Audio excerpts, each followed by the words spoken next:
Presque 7h18 dans Montréal, version pas de Moret. On essaie de faire ça. Monet, il va revenir. Il est en vacances. D'ailleurs, moi, je vais lui conseiller de pas prendre 2 mois en ligne. Il est pas capable. Non, mais c'est vrai, puis c'est vrai que c'est amélioré. Avant, il y avait de la misère à prendre 2 semaines. Là, ça va bien. Mais au bout de 3 semaines, je te dirais que Moret... Mais il y avait toujours le Moret Light, avec le concours de... Ouais, il revenait. Mais là, je te dirais que revenir en plein été pour se lever à 3 heures du matin, c'est comme moins vendeur. Ouais. Ça y tente moins, je pense. Bref, tout ça pour dire que, c'est ça. Tout ça pour dire qu'on va faire l'été. Ben, de toute façon, on va faire l'été pas tant. Moi, il me reste 1 semaine et demie, à peu près. Fait que, on va s'arranger comme ça d'ici là. Si vous ne connaissez pas le Journal de Montréal. C'est que vous vous êtes fait prendre. Non, c'est qu'il y a 2 options. Un, vous avez pas de réseaux sociaux. Et vous avez jamais eu l'idée de taper sur Google Journal de Montréal. Ou 2, vous êtes pas au Québec. Parce que sinon, c'est sûr qu'à un moment donné, dans vos feeds d'actualité, vous avez vu passer ça avec des titres aussi farfelus et drôles. Moi, je trouve ça excellent, là, les sites de fausses nouvelles et le Journal de Montréal, je te dirais, en tête de liste. Un titre aussi frappant que « Elle poursuit le festival d'été après être tombée enceinte d'une toilette chimique. » Elle poursuit Hydro-Québec après être tombée enceinte de son compteur intelligent. Les Hells Angels manifestent contre la légalisation du cannabis.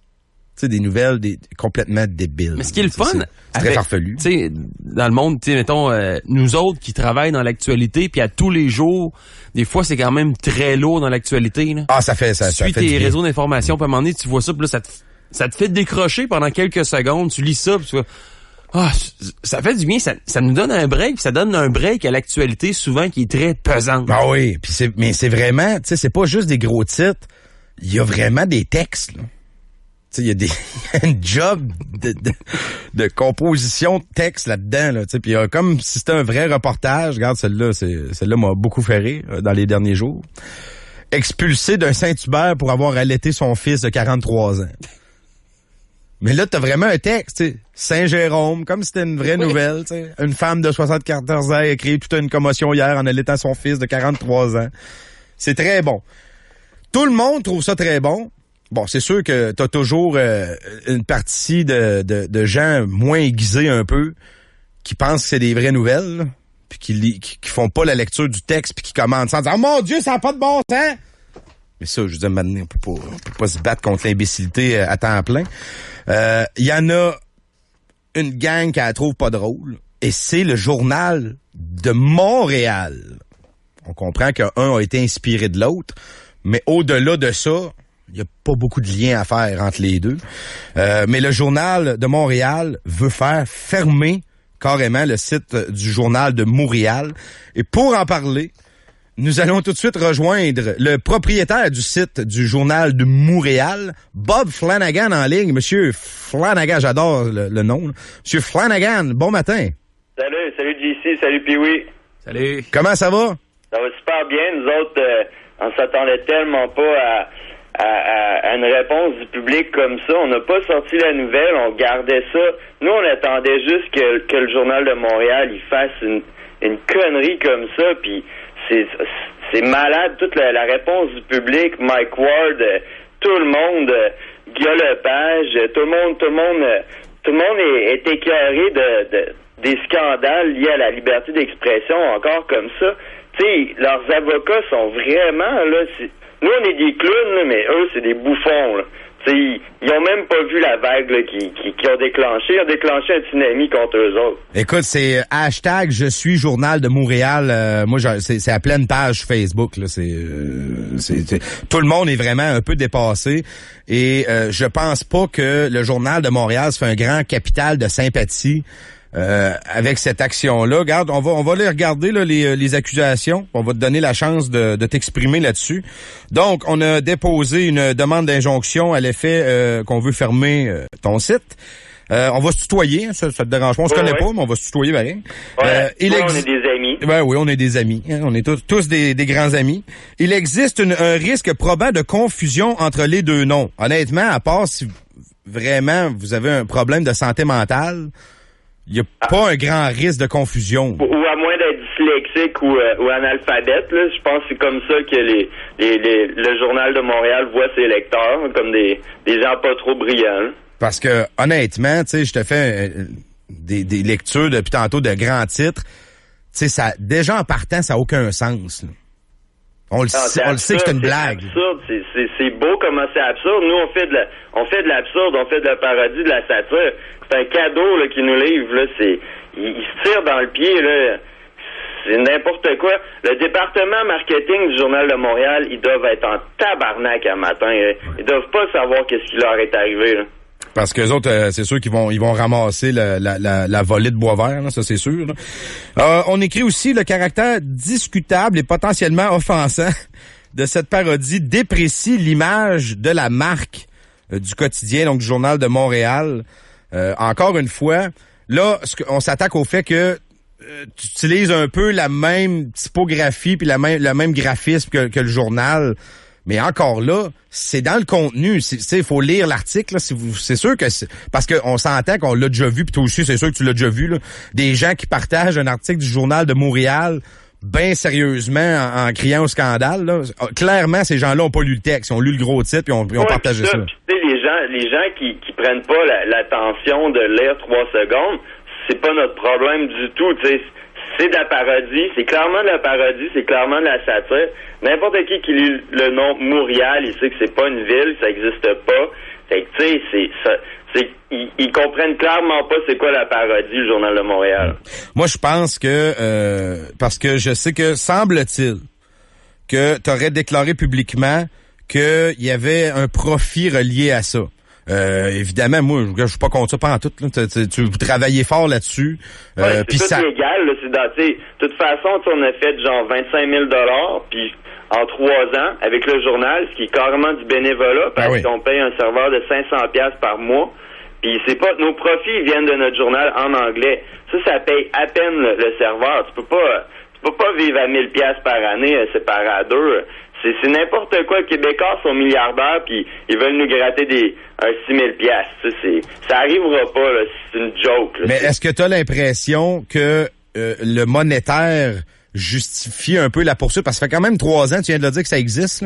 Puis il n'y avait pas eu signe de vie. Le journal, ça semblait pas les gosser. Au moment où tu lèves le flag en disant « Hey, j'ai fait un peu de cash avec ça », au Québec, en passant faire du cash, là, moi, je te conseille de farmer ta boîte avec ça, là, mais bon. Là, soudainement, ils ont fait de l'argent, là. Est-ce que tu as l'impression qu'il y a eu une motivation financière là-dedans? Parce que là, on demande à ce que toi, tu rembourses, là, que tu redonnes l'argent que tu as fait. Oh, ouais, mais tu sais, ça arrivera pas, le juge, il va être crampé de ça, aucun lien. Ce qu'eux, ils ont peur, là, c'est que nous, on a 100 000 abonnés sur Facebook, puis eux, ils en ont 400 000. Nous autres, là, on publie, là, 3 fois par semaine, puis on rejoint plus de monde qu'eux autres parce que nous, on fait du contenu original. Eux autres, c'est ça qu'ils n'ont pas compris, ils font pas de contenu original, à part pour leurs chroniqueurs. Mais eux autres, ils n'ont pas de like, là, c'est du pré-mâché, ils reprennent leurs nouvelles ailleurs. Tu sais, tu lis leurs articles, il y a 2 paragraphes, c'est rendu des putes à clics. Tu sais, ils cherchent juste des clics. C'est tout ce qu'ils font, fait après ça, le monde, c'est comme, vous avez pas de contenu, tu sais. Mais ils partagent pas leurs articles non plus. Parce qu'en toi puis moi, tu sais, dans la poursuite, quand on dit, pas dans la poursuite, pardon, dans la demande d'injonction, quand on dit le caractère discutable et potentiellement offensant, moi j'ai tout de suite en tête le sac de chips, puis je suis pas sûr là que. Oui, c'est clair, là, tu sais. Tellement. Là. Es-tu content d'avoir eu l'appui des parce que d'autres sites qui font un peu le même genre, j'ai la Pravda en tête, qui ont eux sorti carrément un article pour vous défendre en disant Ruffles va poursuivre le sac de chips pour avoir volé le concept de sac de chips. C'était clairement un clin d'œil à vous autres. C'est une œuvre, tu sais, je veux dire, c'est vraiment cool qu'il ait fait ça. C'est sûr qu'on est toute une communauté, là, tu sais. J'ai Nord-Presse aussi en Belgique qui m'écrit, Vincent Filibustier, puis lui aussi se fait poursuivre par Sud-Presse. Il parle le Front National. Fait que on est tous solidaires là-dedans, mais tu sais, il y a Mike Ward aussi qui est sur sa page Facebook, qui invitait au boycott des produits de Québécois puis de Vidéotron, puis disait au monde de faire pression. Tu sais, c'est juste malade, là. C'est juste fou, là. Tu sais, encore là, moi, je veux apporter une nuance là-dessus. Moi, je suis convaincu, puis j'en connais des journalistes qui travaillent au Journal de Québec, Journal de Montréal, là. Je suis convaincu que une grande majorité de journalistes, puis ils le diront pas, là, mais endossent pas ça, mais pas pantoute. Je suis convaincu. Il n'y a pas grand monde qui endosse ce que le Journal de Montréal il fait, là. Ils se sont tellement tirés dans le pied. Nous, c'est nous qui voulons aller en cours, puis tout avec eux autres, parce que eux, ça fait 4 mois qu'ils nous harcèlent avec des mises en demeure. Puis là, ils nous ont traduit devant l'ONU pour nous enlever notre site web parce que c'est eux qui gèrent ça. Puis moi, j'ai conseillé à l'ONU que ça se règle en cour canadienne parce que l'ONU, ils n'ont pas de règles sur la parodie. Mais la loi canadienne est vraiment blindée pour la parodie et la satire. Fait que nous autres, on voulait que ça se tranche par la cour. Puis là, il y a un backlash du public, là, c'est malade. Oui. Je le sens. Hier, j'ai regardé les réseaux sociaux. Tout le monde est vraiment indigné.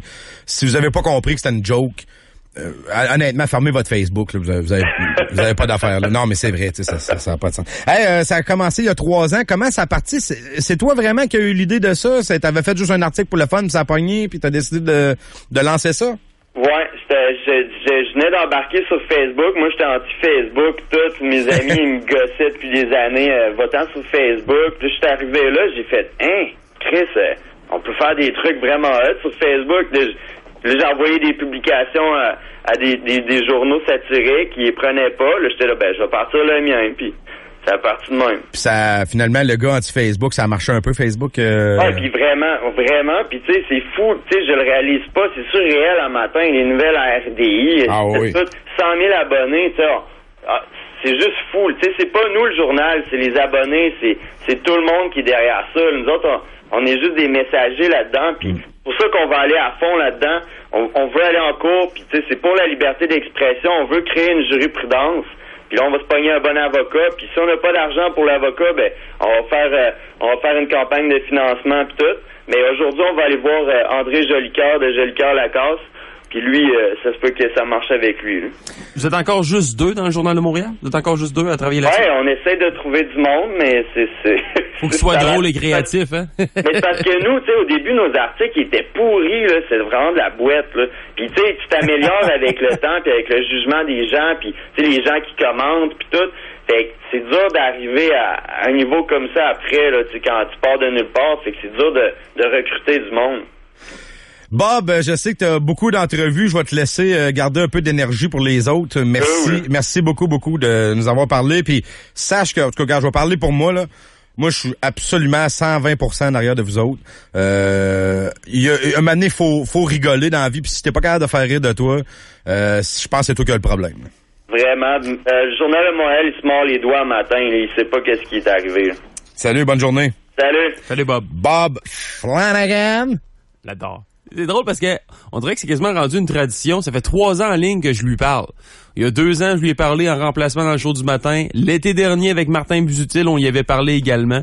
Puis là, encore une fois, cette année. Toujours le fun de parler à ces gars-là qui sont bien groundés, et 2 pieds sur le plancher des vaches, qui nous font rigoler à tous les jours, à toutes les semaines. Avec moi, ça me nouvelles qui pop dans ton Facebook. Je suis obligé de te dire que je suis vraiment outré à chaque jour. Je vois ça du monde qui partage des nouvelles, soit du Journal de Montréal, de la Pravda. Avant, il y avait, je pense que les autres, ils ont arrêté la presse plus. Oui. Les autres, ça a arrêté. Ça l'a arrêté. Est-ce que ça a arrêté à cause d'une question légale ou, C'est une bonne question, hein? En tout cas, peu importe. Je dirais peut-être pas à chaque jour, mais très régulièrement, je vois des gens partager des articles de ces sites de satire-là. T'en as aussi en anglais, là. C'est quoi, c'est The Onions en anglais, puis t'en as d'autres là. Ça c'est à plus grande échelle. Il y en a plein. The Onions, il y a pas beaucoup de monde qui sont pas au courant non plus aux États-Unis que The Onions c'est un site de satire. Là. Mais quand je vois quelqu'un partager, exemple, je vais prendre un article qu'on a écrit là. Elle se suicide après avoir manqué un épisode de La Voix. Puis là, le gars partage ça sur Facebook ou la fille. Puis elle est complètement outrée. Ça n'a pas de bon sens, où c'est qu'on s'en va? Voyons donc! Vous avez pas lu le texte, là. Faites-moi le pas à croire, je vous crois pas, là. Parce que si vous faites la lecture du texte, ça vous prend un paragraphe puis vous réalisez que c'est une blague, là. Il y avait le site La Paresse aussi. Puis comme la Presse Plus n'existe plus. La paresse, plus. Bref, puis je pense que ça, puis justement, le Bob Flanagan s'est exprimé sur les réseaux sociaux parce qu'il avait exprimé sa colère sur des présumées menaces de poursuite de la part du quotidien La Presse à l'endroit justement de La Presse Plus. Peut-être que La Presse Plus, plus ça, serait retiré justement en attendant ou tout simplement parce qu'il y a La Presse a dit regarde, nous autres on veut vous fermer, qu'il y avait peut-être pas le poids que le journal de Montréal a accumulé dans les dernières années. Puis encore une fois, je veux juste quand même faire la différence. Moi, je vise pas les gens qui travaillent au Journal de Montréal, parce que ça, c'est une décision vraiment de haute direction, et des avocats de Québécois qui ont décidé d'aller dans ce sens-là. Tu sais, je voudrais pas que là, vous commenciez à écrire des courriels de bêtises aux journalistes du Journal de Québec, là, qui ont rien à voir là-dedans. Les autres font le job de journaliste, et je suis convaincu, pour en connaître 2-3, qu'il y a personne qui est vraiment offusqué et qui voit le Journal de Montréal comme étant un danger pour le job, là. C'est une parodie. Je suis persuadé qu'il y en a plusieurs d'entre eux qui accrochent un sourire en voyant. Ben oui. Ben oui. C'est sûr. C'est sûr. Au pire, c'est quasiment flatteur qu'ils reprennent une de tes nouvelles. Ben oui. Puis qu'ils en font une parodie avec. Mais c'est ça qui arrive, parce qu'ils font jamais ça, par exemple. Ils vont jamais reprendre une nouvelle, tu sais, puis juste changer 3 mots, là. C'est vraiment, ils créent des nouvelles absolument débiles. Puis souvent, c'est basé sur aucune personne, là. Il y a pas de personne qui est visée, là. Tu sais, je donne un exemple d'un autre site. Nathalie Normando, il vend un rein pour aider financièrement Nathalie Normando. Tu comprends que c'est une blague, là. Si quelqu'un vraiment pense c'est vrai, il y a comme un problème. Là. Ils n'ont pas vraiment trouvé de sous-marin nazi de la Deuxième Guerre mondiale dans le lac Saint-Jean. Non. Puis au pire, avec le titre, celle-là, tu vois, celle-là, tu pourrais dire, ah ouais, comment ça? Tu lis 3 lignes, tu comprends que c'est une joke. T'as des gens bidons, t'as des photos bizarres, t'as des montages photos, c'est ridicule. D'ailleurs, ils avaient réussi à attraper une politicienne en Europe avec un montage photo de Thomas Mulcair qui embrassait Justin Trudeau. C'était vraiment bien fait. Puis une politicienne en France, je me souviens plus exactement, mais quand même une personne haut placée qui avait accroché, qui avait dit « Regardez comme c'est beau au Canada ». Même les politiciens qui se chicanent, ils s'embrassent. C'est une blague. C'est un montage. Donc, le droit à la parodie, moi, je vois pas vraiment c'est quoi le problème. Il faut vraiment être frileux, être pas fait fort pour penser qu'il y a là vraiment un gros danger pour ton média. Là. Parce qu'on est loin aussi de la vulgarité de Charlie Hebdo, là. Oh, ça a même rien à voir. Ça n'a rien à voir. Tu sais, on parle beaucoup de liberté d'expression, puis laissez-les faire ce qu'ils veulent. Tu sais, là, c'est très enfantin, puis c'est une très parodie, accessible, très familial. Une parodie, carrément. Bon, il y a des affaires un peu hardcore, là, mais tu sais, c'est une parodie. Au même titre que pendant des années, il y a de la radio qui s'est fait dans la région de Québec, où à chaque jour, on reprenait une toune très, très connue, puis une fois par jour, une fois par semaine, et qu'on la parodiait, puis on lui faisait dire des niaiseries.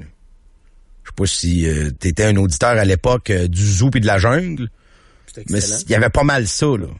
C'était c'est une parodie. Donc, on prend l'original, on le calque, puis on dit des niaiseries. C'est ça. C'est le concept de base, c'est ça. Les grandes gueules sont basées là-dessus sur combien d'années? Il y a des gens qui sont fait des carrières avec ça, des parodies. Ça. Donc, ça pour dire que moi, je trouve que cette poursuite-là est vraiment déplacée. Mais au moins, ils ont les moyens, puis ils ont du monde influent en arrière de d'eux autres. Là. Mike Ward, là, qui embarque à temps plein dans ce combat-là. Là.